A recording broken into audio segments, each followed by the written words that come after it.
vocês, professor Glemes tem aqui mais uma aulinha de física na estrada com os profs.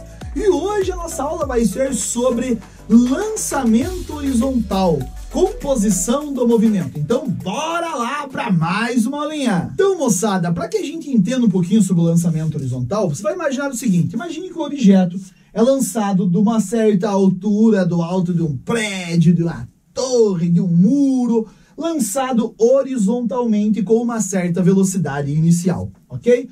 Consequentemente, esse objeto vai fazer esta trajetória que vocês estão vendo, ou seja, ele vai fazer um arco de parábola. Então, esse objeto vai ser lançado horizontalmente, ao mesmo tempo que ele está caindo uma altura h, ele está percorrendo horizontalmente uma distância que eu vou chamar essa distância de ΔS, que também poderá ser o meu alcance, o alcance horizontal, correto?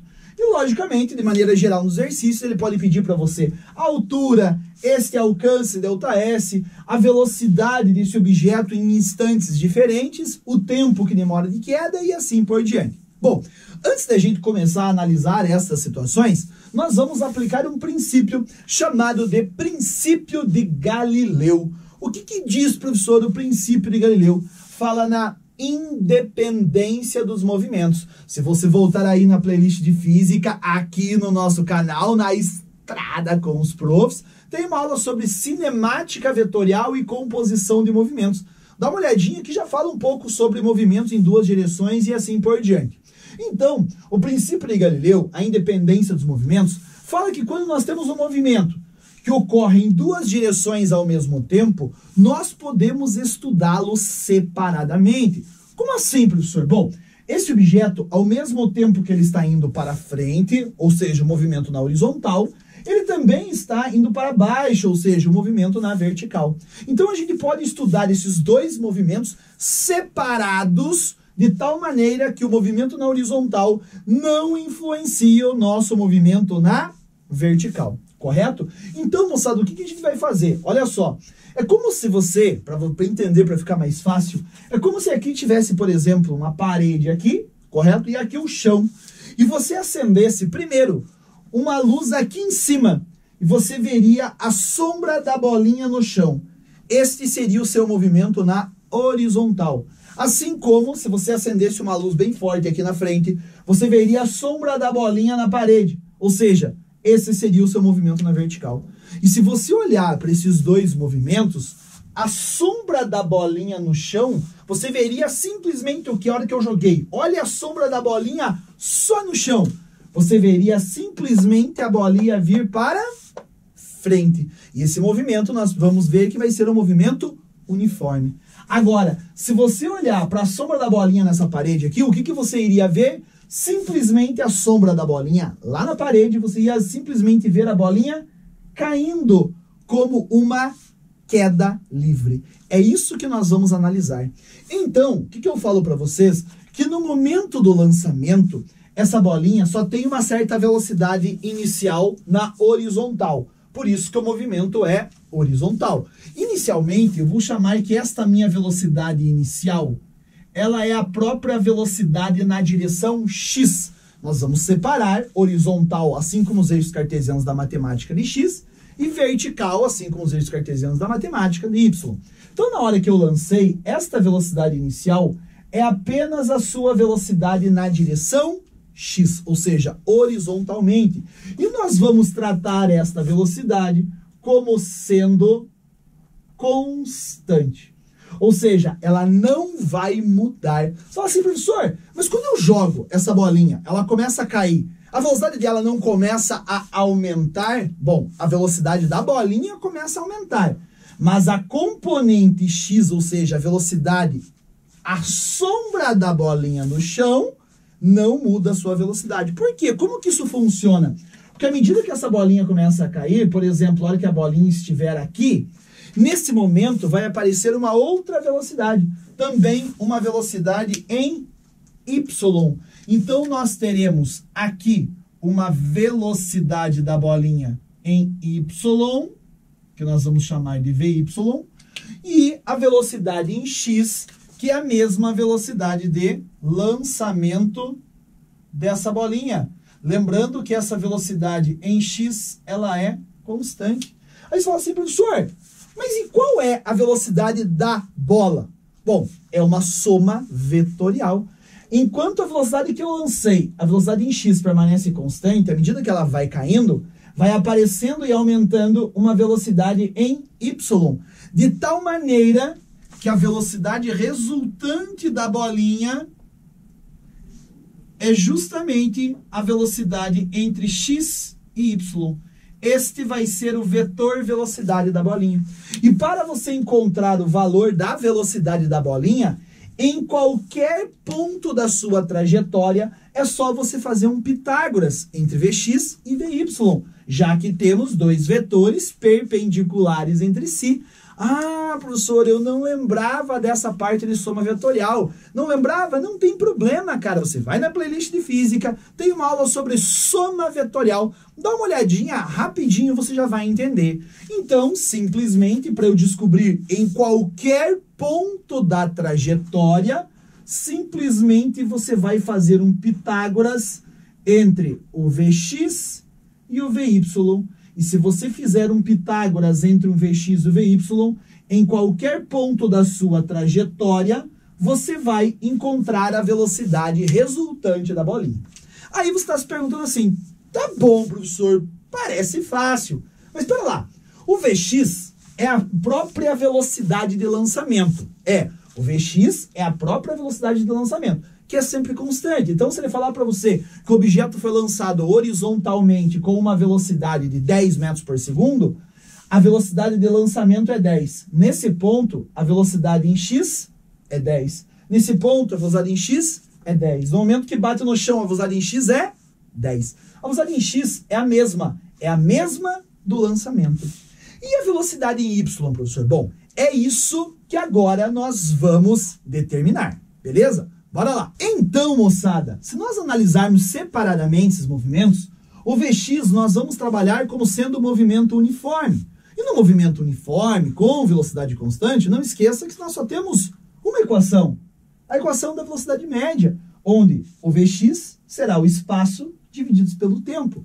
Isso quer dizer, o Vx, não esqueça, que é sempre igual à velocidade inicial do lançamento no lançamento horizontal, correto?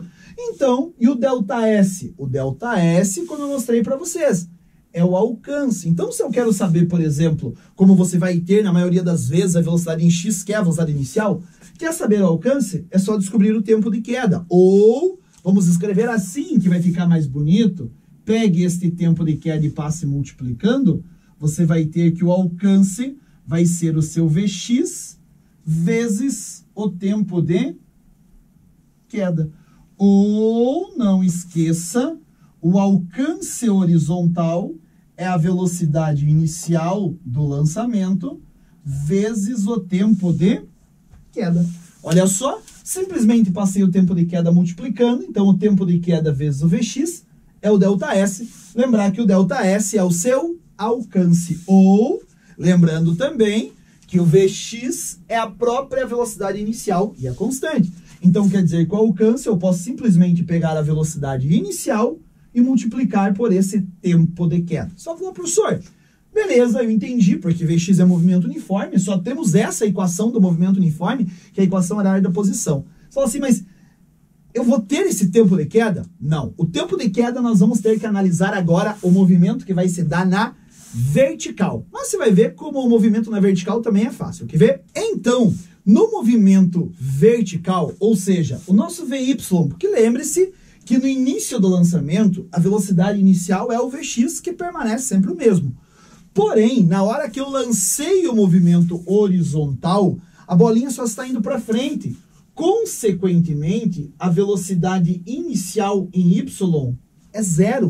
Isso facilita bastante a nossa vida, porque todo lançamento horizontal, a velocidade inicial em y é igual a 0. Ou seja, e à medida que ele vai caindo, que vai aparecendo uma velocidade em y. E, consequentemente, quanto mais ele cai, maior será essa velocidade em y. Lembrando que a velocidade em x, ela permanece constante, correto? Então, na vertical, ou seja, esse meu VY, nós vamos trabalhar como sendo uma queda livre. Queda livre, professor? É, queda livre. Eu não lembro. Não tem problema. Sabe o que você faz? Vai na playlist de física. Eu sei que você está repetindo. Eu falei, professor, eu já sei o que eu faço. Eu vou na playlist de física e procuro a aula queda livre. E lá tem uma aula exatamente sobre queda livre. Mas não tem problema, eu falo de novo para vocês. O VY, você vai trabalhar como sendo uma queda livre. Ou seja, lembre-se, era a sombra da bolinha na parede. Isso quer dizer que quando você vê a sombra, enquanto essa bolinha faz esse movimento, a sombra dela simplesmente cai como uma queda livre. Então, nós vamos utilizar, vou até colocar aqui na queda livre, as mesmas equações do movimento uniformemente variado. A equação da posição, a equação da velocidade, a equação de Torricelli. Só que agora, vamos falar a verdade, vai ficar mais fácil, porque olha só, primeiro, o S e o S0. Isso aqui, moçada, o S e o S0, refere-se à altura que a bolinha está caindo. Então, quer dizer que a altura que ela está caindo, a velocidade inicial é tudo na direção Y. Lembre-se, nós separamos o movimento. Na horizontal, nós já estudamos. Agora, só na vertical. Então, quer dizer que a velocidade inicial em Y é 0, porque a velocidade inicial em Y não tem. E a aceleração, quem faz cair, você vai falar, professor, eu sei, é a aceleração da gravidade. Isso, tá aqui, gravidade vezes t ao quadrado sobre 2. Pronto. Se você quer descobrir o tempo de queda, se você souber a altura, fechou. Sabe a altura, você descobre o tempo. Sabe o tempo, você descobre a altura. Você fala, beleza, professor, fácil. Mas e a velocidade em Y, como é que eu sei? Ué, equação da velocidade. Lembre-se, a velocidade em Y, velocidade inicial em Y, que é 0. Posso dizer que todo lançamento horizontal, a velocidade inicial em Y é 0, professor? Pode, claro que pode, cara, porque é lançamento horizontal. Logo, a sua velocidade em Y será a aceleração é a gravidade vezes o tempo de queda. Ou, se você não tiver o tempo, não esqueça, você pode usar Torricelli, lembrando que a velocidade inicial em Y é 0. Consequentemente, a sua velocidade em Y ao quadrado será 2 vezes A vezes o ΔS. Lembrar que agora é na vertical e o ΔS refere-se à altura. Então está aqui, moçada, as mesmas equações da queda livre, só que agora com um movimento que vai ser um lançamento horizontal. E qualquer momento, por exemplo, professor, a bolinha bateu no chão. Qual a velocidade com que essa bolinha bateu no chão? É fácil, você vai fazer um Pitágoras entre o Vx, que é a mesma velocidade inicial, que não muda, e quando ele bate no chão, você descobre o seu Vy aqui embaixo. Professor, como que eu vou descobrir o Vy? Ou com essa equação, ou com a equação de Torricelli, se você não tiver o tempo. Fazendo um Pitágoras entre Vx e Vy, você descobre a velocidade em qualquer ponto da sua trajetória. Isto, moçada, o lançamento horizontal, nós aplicamos o princípio de Galileu, o princípio da independência dos movimentos. Nós estudamos separadamente, de tal maneira que o movimento que ocorre na horizontal não influencia no movimento que ocorre na vertical. Isso vai ocorrer também em outro lançamento, que nós veremos aí nas próximas aulas, que é o lançamento oblíquo. Mas primeiro, nós treinamos o lançamento horizontal, nos familiarizamos com as equações, entendemos o movimento, aplicamos os exercícios, para daí darmos sequência. Qualquer dúvida, não esqueça, vai na aula de queda livre, vai na aula de soma vetorial, que você não vai ter maiores problemas. E se vocês precisarem de nós, estamos aqui. Aqui aonde, professor? Aqui no canal, lá no Instagram. Qual canal, qual Instagram? Esse que você sabe, na estrada com os profs. Um grande abraço, obrigado pela atenção, beijo no coração, tchau, pessoal.